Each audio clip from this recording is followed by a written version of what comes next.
Howdy folks, it's 3:30 on Wednesday, February 26th. So I have this door glued up. This is the carcass or the frame of the door. You know, you can see where I've glued them together. They look pretty tight. This side over here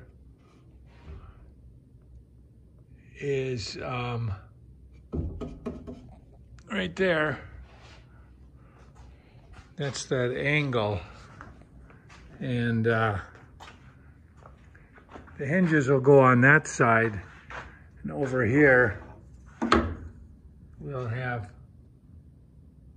the door close.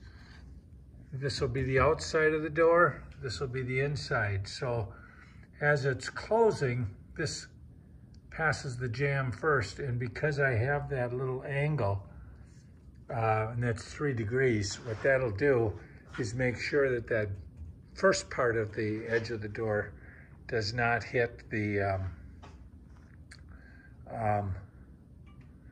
door jamb. I had a hell of a time on this one. I don't know if I'm out of practice. I think that style was a little bit bowed maybe. But you know, I went through and I made my marks, and then I glued about a 3-inch hole here and a 3-inch hole there. Did the same 2 places on this middle one, 2 places on that top one, and then 3 on the bottom rail. And then I, because I have this angle and the like, I used these scrap pieces of wood, because remember this side here comes to an angle. But what I did, you know, I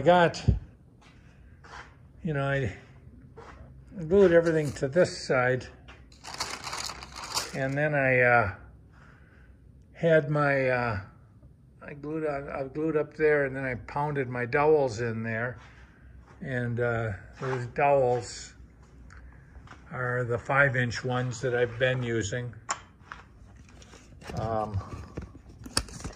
And so that's a pretty heavy duty dowel. And that's a 1/2 inch, so I drill a 1/2 inch hole about 3 inches deep on each side. But I got up here and I had a gap, a hell of a gap. And then over there I had a gap, but what part of that is because that board, I didn't have enough board left to plane it. Otherwise, I would have ended up with a board smaller than this, and I had just enough lumber to make that. But you can see I've got a little bit of a gap there, but I'll fill that with putty, and I have plenty of support with the dowels. But if we look at this, it's nice and tight, which means it's square. This is the one I was having fits with. Nice and square, and nice and square. Same thing down there. So I like this clamp, but it's not long enough to go all the way across. So what I did is I used this 18-incher, hooked it onto the edge, turned it on its side, and then used this bar clamp, which really gives me a lot of pressure. And so I was able to pull tight on that. I used this one to pull edge to edge tight, and I used this bar clamp for that. Now, when you do all that, that's a lot of pressure. And like I tell you every time, that's where these 2x4s come in handy.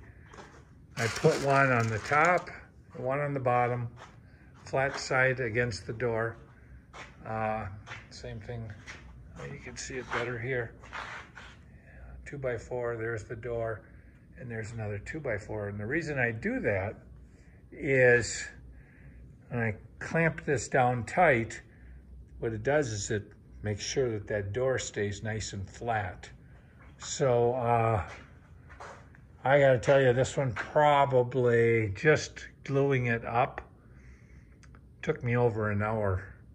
I would have loved to have had Linda help me, but she can't because she's upstairs laying tile in the master bath on the floor.